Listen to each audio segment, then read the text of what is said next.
Hello, for this Thursday and the next couple Thursdays, I'm going to talk about the journey of faith formation, which is a fancy way of just talking about how do we become more mature as Christians? How does God help us grow up? I think about Ephesians, where Apostle Paul says the goal for the church is to become mature, not battered to and fro by the winds and waves of this world. Elsewhere in that letter, he says we should stand, and after having done everything to stand. And so, how do we grow up as Christians? How do we mature in the faith? It should be noted right from the start, I'm operating with a very limited definition of the word faith. Obviously, faith is a big concept. Many people have said many things about the word. And yet, since this is a video about more how to grow up and not just about faith in general, I'm just going to operate with the very simple definition that faith is trusting obedience. It's not a belief in a what, but it's trust in a who. And the who for us is God, is Jesus. God is revealed in Jesus Christ. And so the goal for Christians is to get to that point where we trust God so much that we just naturally obey him. And when we talk about obedience, we're really talking about the two greatest commands that we are commanded to obey, which is love God and love your neighbor. And so when we talk about growing up as a Christian, we're not talking about becoming a mature, responsible, financially secure adult. That's the world's definition of the word mature, but we're talking about Christians who just love so naturally. They love God so much that the love of God just ekes out of them, and they are patient, kind with everyone they meet.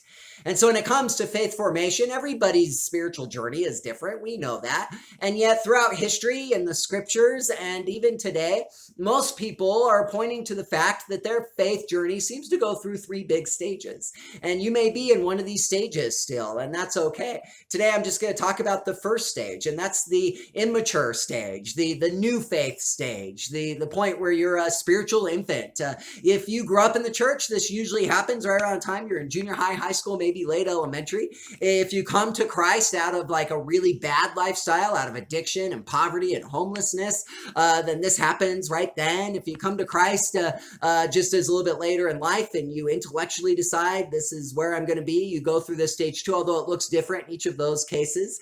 But this is the fun stage. This is the stage where everything about Christianity, everything about your relationship with God is new and fun. Every single Bible verse just makes you feel giddy inside, even if it's some of the more blasé verses. Everything you read is just incredible, and you have so much energy for the Lord. You're so excited about the whole thing. You love going to church. You love learning, and you're just soaking it all in, just like a kid. And yet, the thing about this sort of elementary faith, this sort of junior high faith, this immature faith, is that it's not really faith quite yet. Because if faith is trusting God so much you obey him, often the times you look at people who make a lot of noise for the Lord, and yet they haven't learned to trust God so much that they're willing to be silent for the Lord. A lot of times these new Christians will get mad at the mature Christians around them and think, why aren't you making as much noise as I'm making? Why aren't you as excited about things as I am? I look at that and I think about a 4-year-old saying that to an adult. Why aren't you as excited about the fact that a car's wheels go around? You know, it's because we've been watching wheels go around for a while. We know the logic, and we were once excited about that too. And so just because you make a lot of noise for the Lord and you're all excited for him and opinionated for the Lord does not mean you've yet learned how to trust in the Lord. This is why the early evangelical Christians, John Wesley, George Whitefield, they have sermons called the Almost Christian, which is a way of saying that these people might not even really be Christian yet. They're almost there. They're better than the pagans, but they're not quite there. I don't know if I'd go that far in being that judgmental towards them, but I will say if you're someone who has learned to be ecstatic for the Lord and energetic for the Lord, and yet you do not trust him with a loving lifestyle, your faith needs to grow up a little bit. Now, let me address the other side of that issue, which is a lot of times us mature Christians can look down at those stage one Christians and dismiss them too readily. In fact, stage one Christian is really fun to have in a church. It can be a really useful thing. For one, they're going to fill a pew up for you. For two, they're going to remind all of us older Christians who've been doing life with the Lord a while, they're going to remind us of our first love. They're going to remind us of that energy we have and bring it back from us. Just like bringing a 5-year-old into the nursing home is one of the most magical things you can do. So also having someone who just came to Christ in the church is such a wonderful and incredible thing for a church, for a group of Christians. It's just so much fun to have them around and to use their energy. And yet we must still tell them, we must always say to them, there is more. There is more. Don't get stuck here.